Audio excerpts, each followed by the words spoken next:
So we've been going through the 7-point mind training, and we've made it all the way to which point? Oh, we're still there, huh? 10 weeks in, we're at step 2, or point 2. So point 2 is really the heart of the whole teaching. It is the ultimate nature of phenomena and self, and it's the whole point. So we've been unpacking that gently, and we've already taken these pith instructions really about bringing our attention to meditating on the ultimate nature reality with this heartfelt aspiration of liberation for all sentient beings, this ultimate bodhicitta, the mind of awakening. And we looked at the idea that consider all phenomena as illusory, as dreamlike. And so we kind of unpacked that. What's that mean? And as just a reminder, in case some people may have not been here, it's not that things don't exist or that we don't exist. Things do exist. I see you. You exist. I exist. It feels pretty solid. Not sure if that's a flower pot or a cup, but it exists. Something's there. Dreamlike is that it doesn't exist the way I see it. It's a deceptive appearance. It appears deceptively, So everything that we see and experience, we kind of unpacked what's that mean. There are, whatever we see, we're always experiencing it subjectively, right? Subjectively. The world looks very clear and objective. I see it, yellow room, right? That's a yellow wall, right? It's yellow. Well, I don't know if that's yellow. It's sort of gold. Is that? And everyone's going to see that a little bit differently. They're going to see a cup a little bit differently. We're going to see our friends a little bit differently. Some days we won't even like our friends. Other days we really love our friends. And there's this constant thing. So everything that we're experiencing is always in a state of flux, and it's interdependent. There's no objective, non-changing thing out there that's measurable and objective, right? So everything is interdependent. Everything has causes and conditions that give rise to it, and everything's appearing in a way dependent on, all the causes and conditions, like the weather outside and the warmth in here, and everything that we're experiencing, even this room. Different people are going to experience it as a different level of comfort in terms of hot or cold. But we really would say, well, it's really hot in here. Somebody else is going, well, it's not that hot. You turn up the heat. And I used to teach high school, and I'll tell you what, trying to find a medium temperature for everybody is not an easy thing. It's too cold, it's too hot, it's this or that. And so what we want to understand as we see this world is to really start to understand that I'm always experiencing it subjectively, and that everything I'm experiencing is related to causes and conditions, including whether or not I had enough sleep last night. That's going to have an impact on how I see things. There's no objective world out there that is not changing, that's not interdependent. There's no one thing out there that exists in any particular way from its own side independent of anything else. So everything's interdependent. In order for it to exist on some level, I need to perceive it and I need to label it. And then that label, for example, cup or flower pot, those are always where?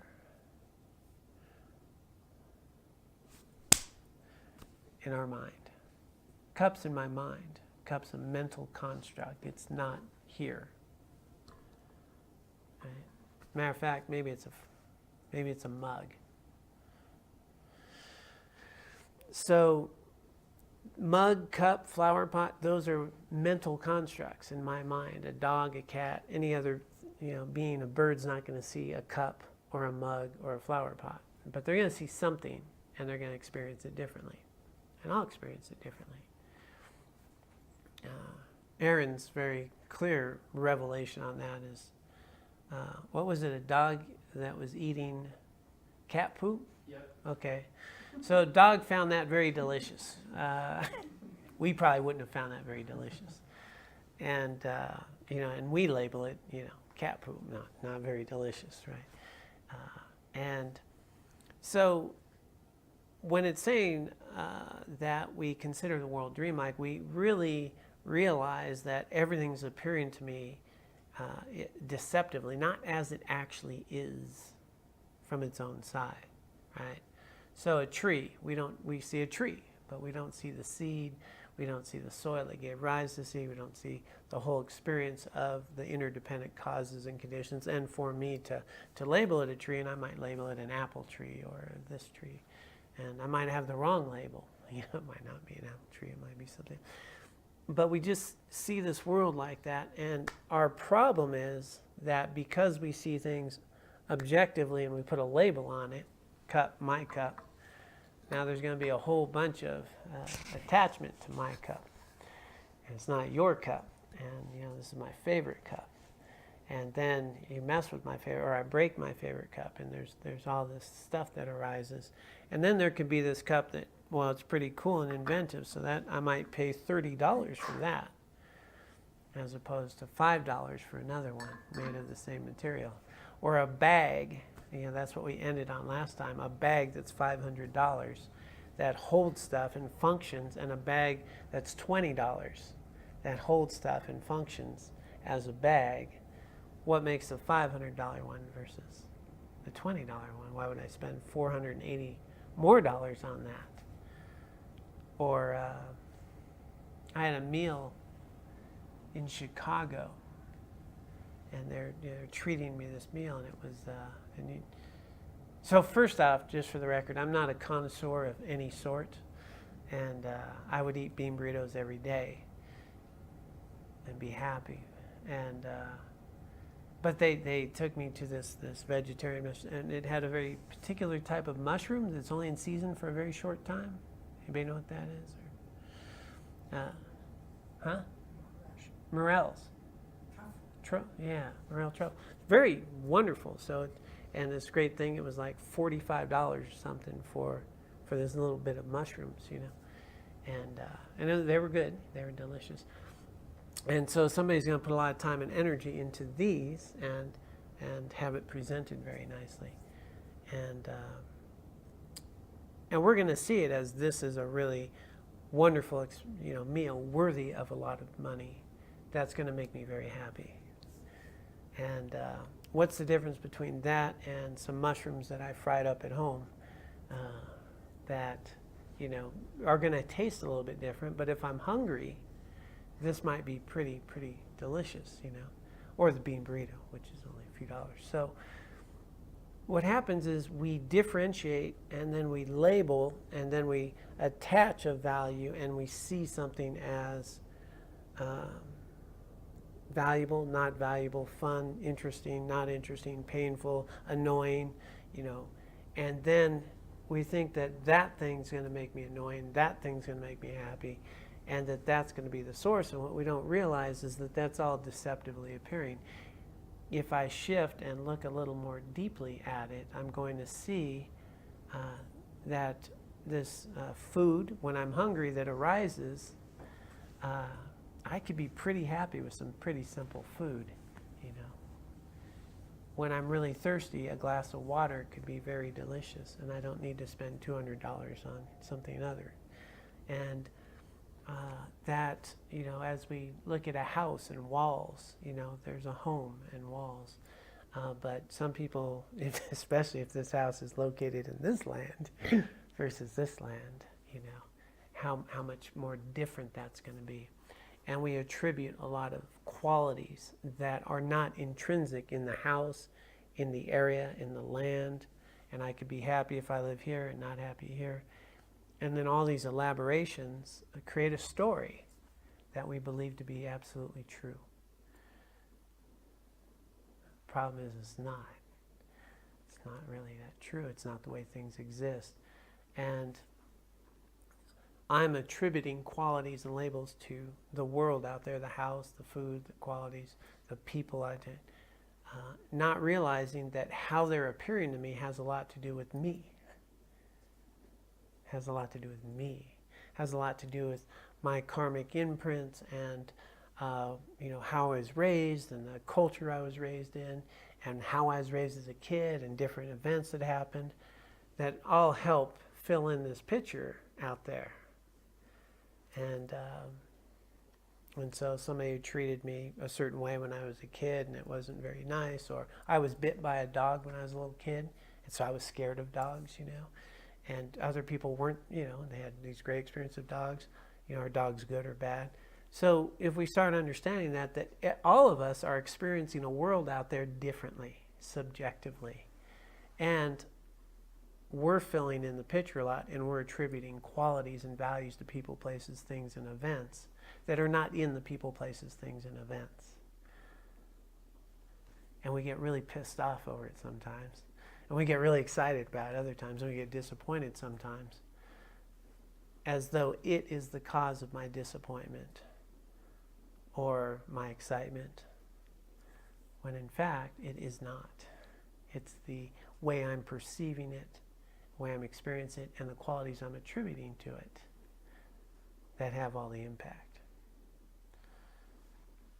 So, a bit dreamlike. It's appearing in a way that's not fundamentally true. That's what they mean. It's not that it's not appearing. It's not that things don't exist. The qualities and the experience of it is always this subjective thing that I'm bringing a lot to it. And if I experience it differently, if I had a little more sleep last night, totally different day. If I'm hungry, totally different, less picky about my meals. If I'm not very hungry, very picky about my meals. And, just all that shifting, and it's always shifting, but we don't see it that way because we just really see it like, oh yeah, that's my favorite meal,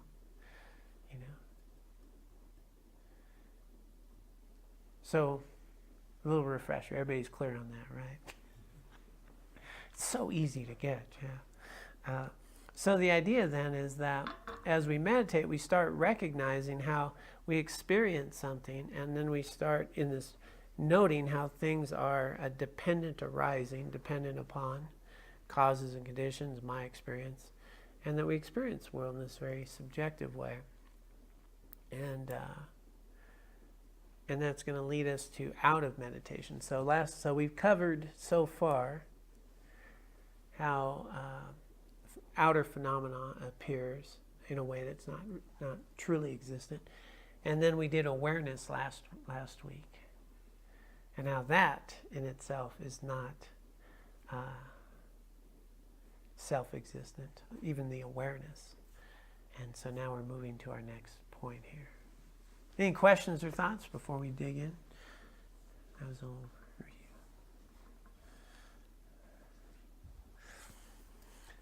So now we're moving to between meditation sessions. Act as an illusory being. So first I see the world as dreamlike. I've done my meditations. I start to notice how things arise and how I label them, how I get attached to a label. And really what I get worked up, and the important part is I create a lot of suffering around this. I can get pretty worked up over a flight that's late, or a car that breaks down, or a person who doesn't show up on time. And, I have a whole story about that, how disrespectful they are to me, And if only things were different. It's fascinating with that story. If you listen to yourself or others talk sometimes, they'll go on to a whole story about, if this would have happened, and they'll tell you how much better it would have been, and this would be different. So at the end of it, what's fundamentally being said is, if things were different, they wouldn't be the same. Okay, and I think that's true. But they aren't different. and so our mind can tell a whole story about how if only this would have happened, things would have been different, which didn't happen. And it didn't, and so things weren't different. And so everything I've made up in my mind is a projected ideal of what may have happened somewhere, but didn't happen anywhere. And is only what? Building discontent in my own life. I just created my own suffering. It's a funny thing we do. And we'll do it all the time, too. We'll just tell you, well, if so-and-so would have done this, and that would have happened, and this. Well, it didn't happen, so we don't know what would have happened, If so-and-so would have got here a little earlier, we don't know if so-and-so would have got earlier. Maybe they got in a car accident. I don't know, because it never happened. It never happened. So my mind will constantly fill myself with these incredible stories about what could have happened. But fundamentally, at the end of the day, if things were different, they wouldn't be the same. Okay. But here they are. And so let's work with what's arising. So if we start to understand that a lot of how we experience the world is appearing deceptively, and we get attached to things in a way that's not very accurate, it creates a lot of suffering. And then we can even tell our stories about how it could be different, and we create more suffering. And now, in between sessions, we get this, and it's important to get this, because if we get this, we're going to realize a fundamental truth that eliminates a huge amount of suffering. And that's simply this: people, places, events, and phenomenon are not the cause of our suffering. How we perceive and relate to them is. Now that's an empowering statement, isn't it? Our fundamental thing is we don't think things should be the way they are, is when we're suffering. It shouldn't be like this. Well, it is like this. So I was at some other group, and they said it this really nice way, and I don't think I'm going to nail it. I was thinking, boy, I should remember that. Because there's pain in the world. That's pain. There's nothing we can do about that. There's pain. Pain plus resistance equals suffering, I think. It's when you think you shouldn't have the pain that really creates the suffering. Which is, they said it more eloquently than I did. Wish I had an old tape recorder. But that's the idea, is that much of my emotional, mental suffering is really coming not from the event itself. It's from me not wanting the event to be that way. And wanting things to be different, and worrying that things might not be different.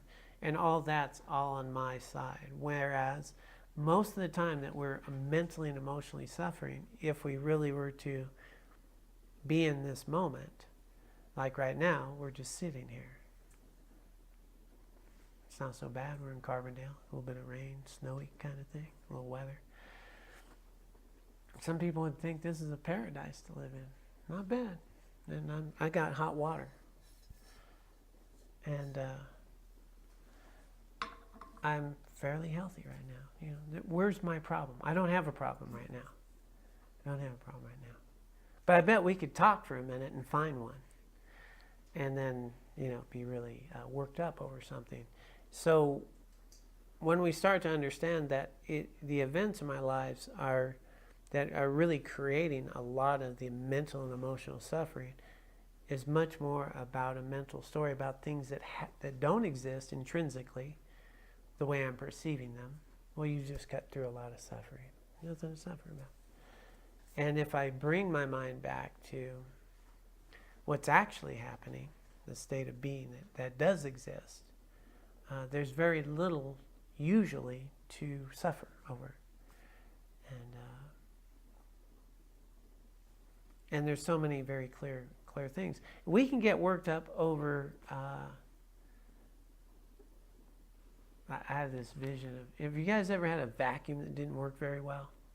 And you're like trying to get that little thing, and you're just going over it, it's not picking up, and finally you got, oh my God, I have to bend over and pick it up. It's frustrating, right? And we could get pretty frustrated. This damn vacuum won't pick that. And then I actually have to bend over and pick it up, And it's like an ordeal. It can be an ordeal. And really what's going on, right? I'm just picking up a piece of thing. I do have a vacuum cleaner. Many people know when I lived in India, they didn't have vacuum cleaners. They're sweeping a whole courtyard with the broom. Like they didn't even have an electric blower, right? whole little whisk broom. But that's the normal thing. We can be on a phone, and how often do you get frustrated with a phone? Oh, I text, oh, that's the wrong word. And then I actually have to retype a word, and, oh, it's so frustrating. Damn thing. Yeah? And we get worked up over that. And all I'm doing is I'm actually here, and I can text somebody clear across in India from here. And I can be really frustrated that I actually have to enter it twice, or the thing went wrong, or whatever. My dear friend Chris is up from the Front Range, and we were talking to Dawson, Laura's son, and he's talking about papers we have to do. And what we do as old people. When we were young, we used to have to go to the card catalog at the library, and we used to have to look through an index thing, and then you might find a book that might be right, and then you'd find the stack of books, and you'd have to read them, and then we had a typewriter, and then you had to type this stuff, and if you made a mistake then, you had to go dab it all out, and you have to go back. Today we copy and paste, and we Google, and we can write a 20-page thing. It can auto-citate, do a citation. And today we can be really frustrated. Oh, I have to retype that sentence, or I have to, that didn't copy or paste. And we can be so worked up over something because of our level of being. But relatively, it's pretty incredible that we have, Word or whatever, and we can do that. But we can get pretty frustrated. And my computer's so slow. It takes 3 minutes to turn on. Oh, I'm in a hurry. Where's the mental suffering? It's in my mind. And it's in my mind thinking how these things should be different.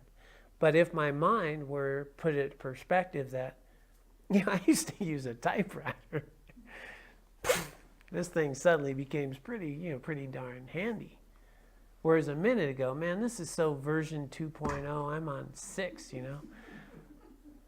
Like, my God, flip phones? Oh, really? People used to text, used to have to go through the letters, And so that's what's to understand, is that we forget all that. We see the world as it is, and a phone ought to be a certain way, and it ought to go like that, and it ought to listen and translate to what I say accurately. And we don't need any autocorrect, trust me. And we can get pretty worked up over something that when we were to step back from what's going on, we could see how ridiculously insane it is to have gotten that worked up over something so trivial. Like the darn vacuum cleaner that doesn't suck enough. And I have one. And I have a house. And I have, perspective.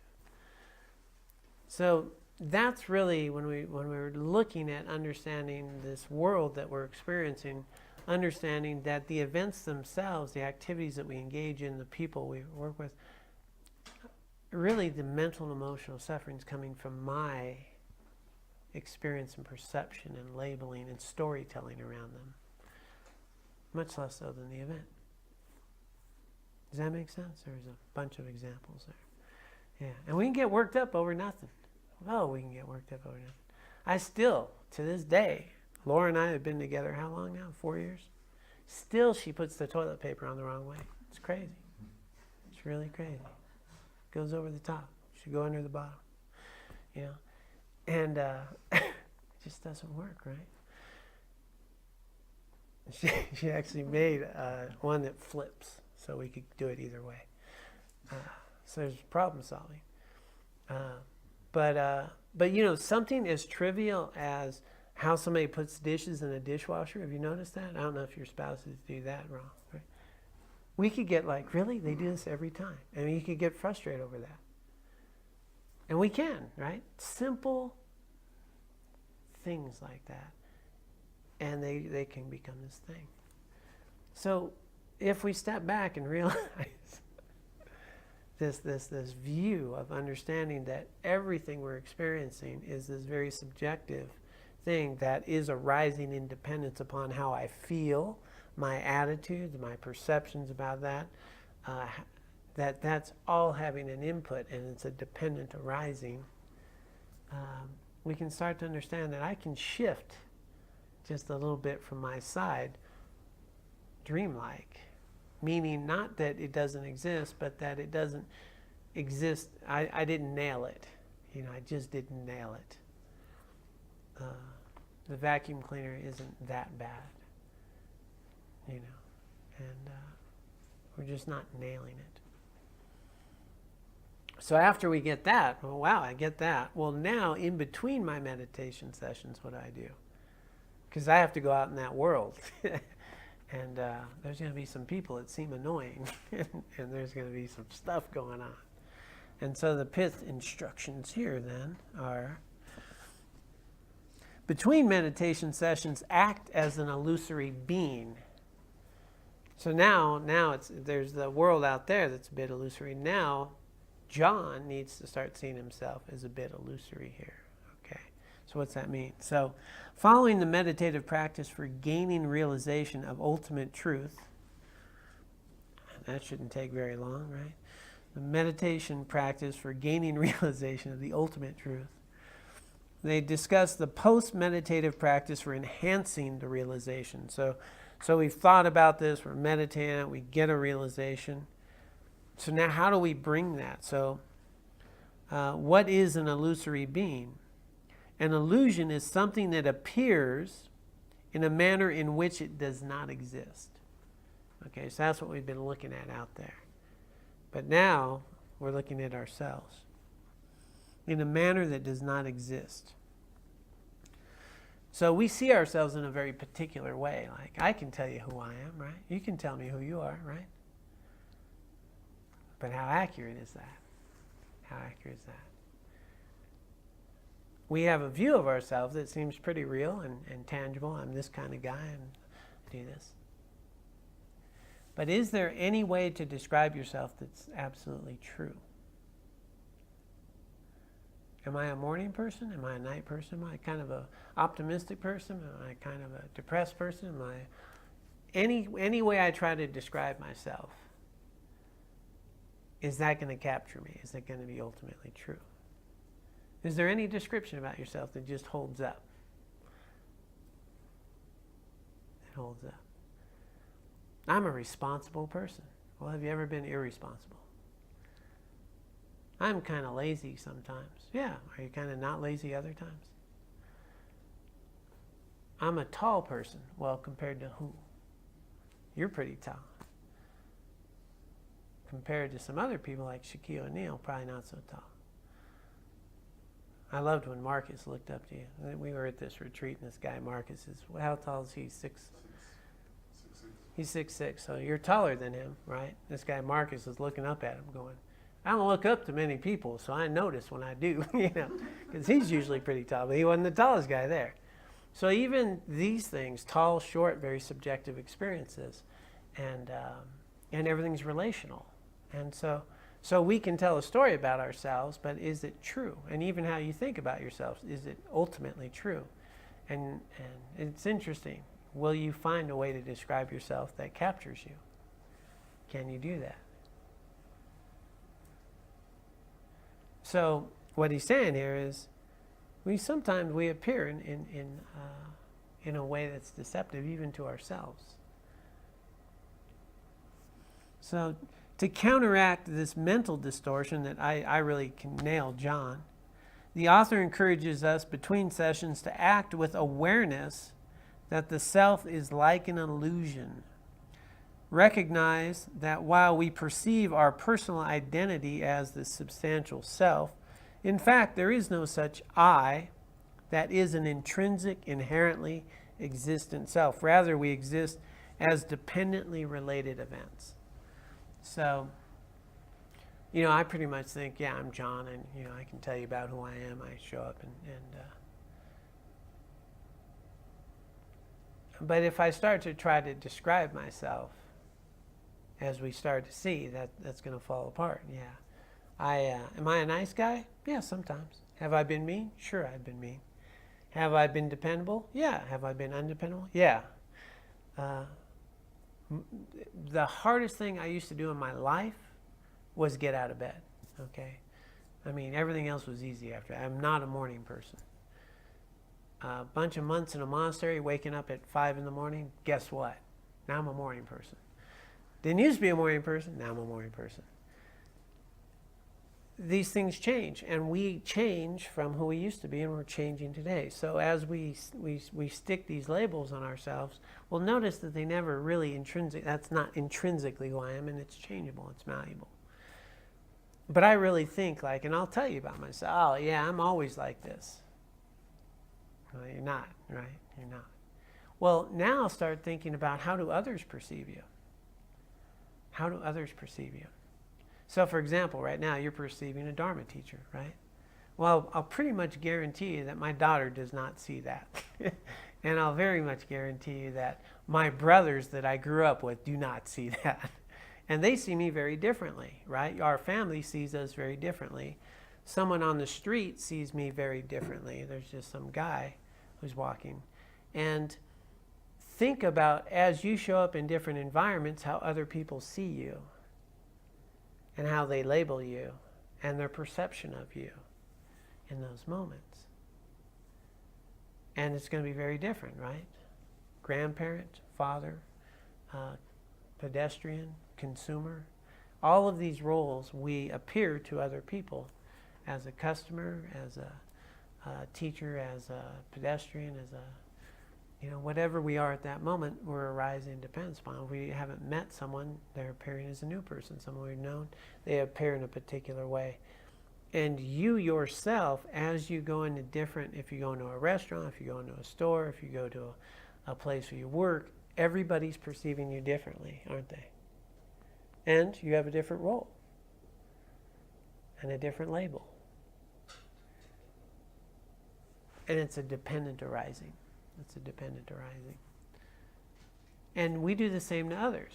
And I can tell you about anybody and then tell you something else, but I'll think different. You can be standing next to somebody. I used to live in Burbank, California, so a lot of famous people there that you'd be in the market and stuff.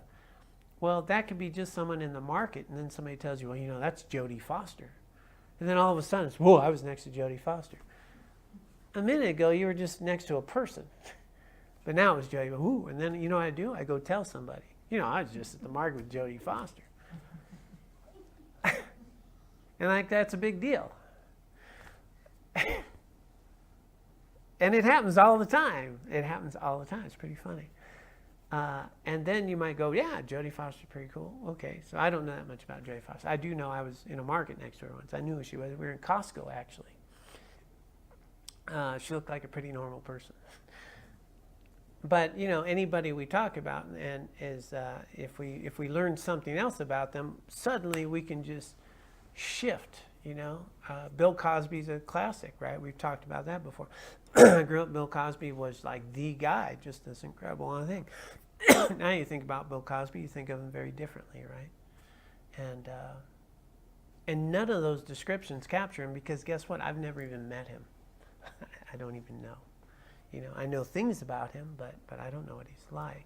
And there's no way to describe him that is going to capture. He did some kind things. He did some really harmful things. He did some abusive things. He's done other things. All of us have done all these things. So what they're saying here is, well, let's look at ourselves and start to understand that this John that I'm carrying with myself every day doesn't inherently exist in a particular way. He's existing consistently in a dependent arising. And so the invitation here is to step back and observe how you interact, how you relate to people, and start noting that as feelings and thoughts and biases and annoyances arise, that they're arising in independence upon my experience of things. And so seeing ourselves as this illusory being is really a state of mindfulness, noting that John is just a word, a label. Someone who met me when I was a monk, they call me Chopel. And they see a very different person than like my little brother who sees John. That guy used to pick on him, and sees me very differently. And that as I interact with everybody, there's a constant flux and a change of how I experience people and how they experience me. It's a dependent arising.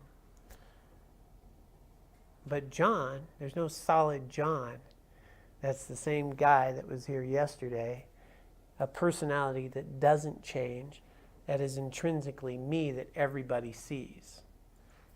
Right? That doesn't exist. There's an awareness, a consciousness that's perceiving John, and has an ID in his wallet that says John Bruna, and carries that awareness and a perception, but I'm constantly appearing to different people in different ways. Some people like, some people don't like, some people, a mix, and I'm arising with different roles and labels constantly. So, let's see what he says about that.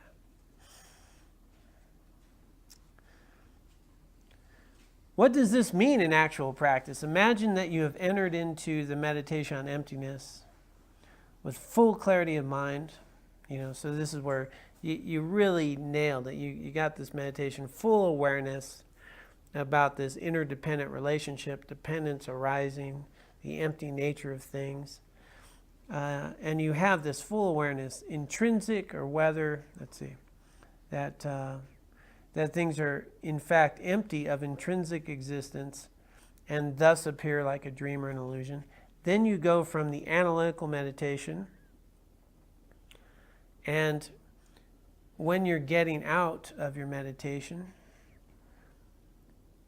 you feel that your meditation session's about to end. You arise from it, but you seek to maintain that level of awareness, that knowledge, that sense of interdependence, and that your own awareness of yourself, you want to maintain that from your meditation session. Arise from the meditation cushion, maintaining a continuity between the insight that you had during meditation and your mental state afterwards. As you stand up, walk to the door, or speak to someone, try to maintain the awareness that phenomena, including yourself, your mind, other people you come in contact with, everything around you exists not as intrinsic entities, self-existent, but as dependently related events. Now imagine if you were able to maintain that awareness as things happen constantly.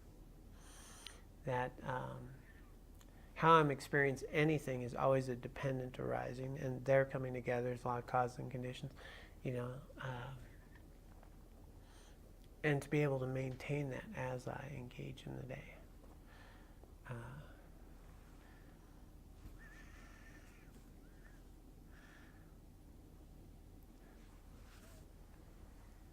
So this is really a core of what we call mindfulness. Mindfulness is this sort of awareness of. It's almost, when I view it personally, it's almost like I'm watching myself almost as as a separate entity. I'm watching how I interact. I'm watching what I say. I'm watching myself walk out. It's like there's an observer who's observing as the stuff that arises and as we say things. And we call it sort of this macro awareness. And that with mindfulness, you can develop that and be much more of an observer of what you're doing, thinking, and saying, and how you're interacting with others, without being overly identified with the thoughts, feelings, and emotions. The thoughts, feelings, and emotions come, and instead of saying, I am sad or I am angry, what you're really doing is, I'm experiencing sadness. I'm experiencing some anger. And these are thoughts and feelings, emotions that are arising that I'm experiencing, but I'm not them. So I stop identifying with this firm, I'm John, I'm angry, I'm sad, I'm so annoyed, I'm frustrated, I'm tired. And it's much more of, if you were to actually break it down, it's much more like this. This phenomenon of 5 aggregates that is labeled John is currently expressing some sensations that I'm labeling annoying that I'm projecting upon my experience with merely labeled so-and-so. And so it's much more this experience of that. And if you get to live in a nerdish Buddhist community, you could actually talk like that. And out there in the regular world, I gave an assignment to my mindfulness class last night. I said, their assignment this week is to try to speak as accurately as possible and don't be weird, okay? So, and so the analogy that I would give them is, so we talk about, all the time here we talk about delicious food, right? And we make the point that food's not delicious, right? That's not true, right? Food's not delicious. Old students, they get that. Newer students are going, well, it looks pretty delicious. And it's not delicious because I find it delicious, somebody else doesn't, right? Somebody doesn't like kale for some reason. I don't know why somebody would not like kale, but somebody doesn't. I met somebody who said, I don't like kale. Dawson doesn't like Brussels sprouts, right? It's my favorite vegetable. So I would say Brussels sprouts are delicious. But that's not true because he doesn't like them. So the delicious is not in the Brussels sprouts, right? But when I put Brussels sprouts in my mouth, I have a delicious experience. So we start to understand, again, going back to how we experience things, when I'm eating Brussels sprouts, I'm having a delicious experience. So a more accurate way of saying, hey, these Brussels sprouts are delicious, a more accurate would be merely labeled John when this phenomenon we label food, even more specifically Brussels sprouts, makes its way to my mouth, experiences deliciousness, this label we call deliciousness. Now you wouldn't say that at the table because people are going to look at you funny. That's why you don't be weird. So how can you speak more accurately without exaggerating and be more accurate? And so they'd say, hey, thanks for the Brussels sprouts. I find them delicious. Which is much more accurate than saying the Brussels sprouts are delicious. And it's not too weird. But it's more accurate. I find those very delicious. Thank you for making them. I'm grateful for that. Or, when we exaggerate many things, a long day, a short day, days are 24 hours, so is it a long day? Is it the best day ever? Is this delicious? So their task this week was to try to say things as accurate without all the elaboration or exaggeration that we say that person is so annoying. Say, yeah, I'm feeling pretty annoyed right now, with so-and-so. That's more accurate. And so for me, I think this is a really valuable skill that allows us to bring our attention back to things that are more accurate and not exaggerate the qualities of things. And can we speak more clearly and more accurately, Because people will tell you, yeah, best vacation ever. Is that true? Vacation of a lifetime, is that true? Just on and on. The traffic was so crazy. Really? In Carbondale? Come on, give me a break. But 10 cars going down the highway where you have to wait in Carbondale, that's traffic. I'm from LA, I don't think it's traffic. But we can start to say, things. And so can we bring more clarity to how things are dependently arising, including myself. And so the advice here, we always get into these really deep things, but when we arise from our meditation session, then we start to realize, and we want to maintain this profound awareness of interdependence and flux, that things come and that I'm experiencing things. So I'm observing this as it happens. And it says the profound innate interdependence of phenomena is not normally apparent with us. We don't do that. We just wake up and I'm hungry and I want some food and this is delicious, that's kind of stale. Really, that's the kind of coffee you want me to drink? and everything gets, we can get pretty worked up over coffee, and that's just the way the world is, and we lose track of how it actually is, this interdependent arising. So how can we bring this into our day? It's not normally appearance. We must go beyond appearances and introduce insight. Okay. For example, how do I exist as a dependently related event? And that's where we start going, well, how do I exist? And we don't have time to break down the 5 aggregates right now. But this sense of John, how do I exist? And I do exist as a dependently related event. As a matter of fact, everything I think or perceive about you is dependent upon everything I've learned previously, right? And even the language I've seen, the culture that I was raised in, the family background I have, that's everything that I'm perceiving about you is dependent upon all of that. And then, really bringing in a full Buddhist view on it, even how I'm experiencing you is dependent upon all the karma I've created, the mental afflictions and these kleshas, and how I'm feeling in these moments. It colors my view of everything. And I mean, some people, just if you can look at cultural foods, I don't know why I keep going to foods. Why is that such a... I think we all eat, right? So that's a good analogy with foods. But some people like snails, right? Some people don't like snails.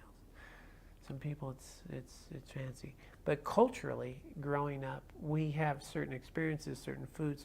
Everything that we experience has an impact. And we've had traumas previously. It's going to have an impact. So how do I exist as a dependently related event? Is I'm dependent on a body, I'm dependent on my experience, I'm dependent on my these sort of 5 aggregates. I don't think I want to unpack the 5 aggregates right now. We only got a few minutes, so we'll save that for next time.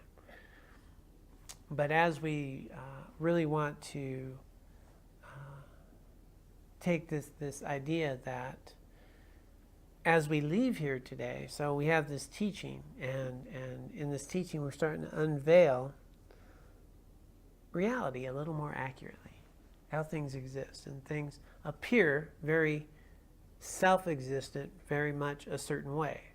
So-and-so's tall, so-and-so's annoying, so-and-so's funny, so-and-so's this. And that's how they are, and that's how I experience them. This food's delicious, that food's not, and so forth. And we start to go, wow, that's not how things really are. Things are subjective. And how I'm perceiving and relating to them has a big impact on everything. And what I'm bringing to, even the attitude I bring into something, shifts my whole experience of that. Then I can start to notice that my sufferings and joys have a lot more to do with my attachments and embellishments and perceptions of people and events. And that shifts everything. Then, wow, things become much more fluid. And they're dependent arisings, dependent upon my state of mind, whether I had enough sleep, whether I ate, how I was raised, and that this world I'm experiencing is also a dependent arising. The people in Carbondale, there's a culture in Carbondale. It's dependent upon the people here and the people that lived here before then and how things came together. And every event that we experience is in flux in terms of, who built the car that we drove and why would we get that car and how many people were involved in building a car and somebody invented a car and, just all the stuff that gave rise to what I'm experiencing. We don't see any of that. We just see a car and I like that car. I don't like that car. And some people say, I'm a Ford person, I'm a Chevy person, I'm a this. And it's funny, we get pretty attached to that. Really? You drive a Chevy?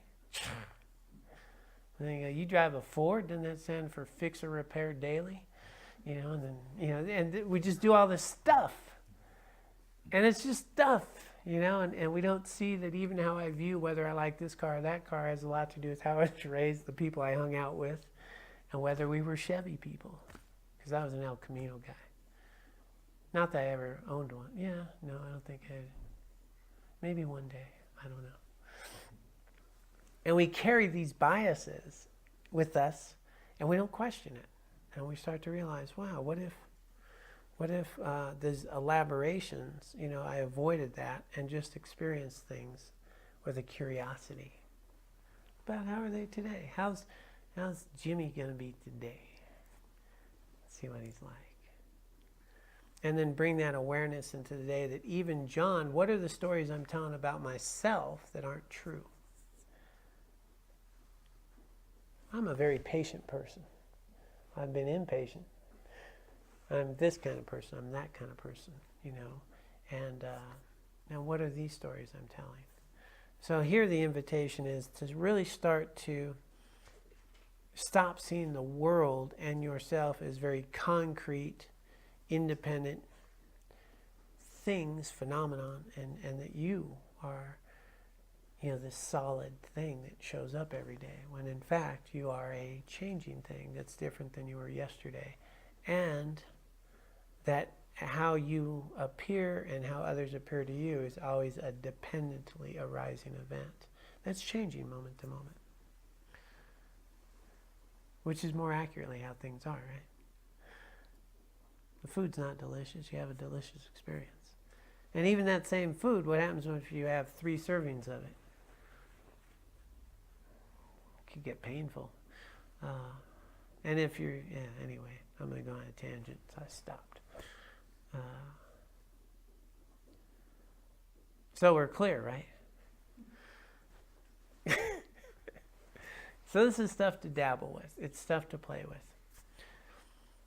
Here's the thing that for me the red flag is whenever I start seeing something as stagnant, unchanging, there's a red flag. As soon as I think of somebody as a jerk, like I know I'm off. They've done jerky things, but they are not jerky. As soon as I start seeing things in these solid ways, then there's something askew. And then as soon as I get down on myself, John, you're so stupid, or John, you're so lazy, or John, again, not true. Not true. And so we really want to start to see that these events and experiences are coming from somewhere and they're dependent upon, and that we can shift more accurately into understanding the nature of ourselves and phenomenon by noticing the interplay instead of just taking things at face value. You'll eliminate a lot of suffering. Because who is it that's getting angry anyway? And what was that big aspiration built on? The idea of something.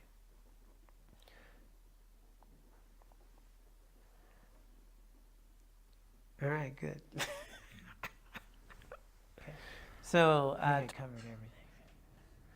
All right. So we'll do a little dedication. I always say little dedication. We'll do a massive dedication for all sentient beings to be free of suffering and find lasting happiness. And dedicating our collective effort here. Let us dedicate the merit and wisdom that we have accumulated both here today and throughout our lifetimes, both individually and collectively. We dedicate this for the benefit of all sentient beings. May all sentient beings be free of suffering and find lasting happiness. And may we be able to use the merit and wisdom accumulated here today and throughout our lifetimes to purify our own minds, to help us see clearly, to recognize our own Buddha nature, to become liberated from suffering for the benefit of all sentient beings.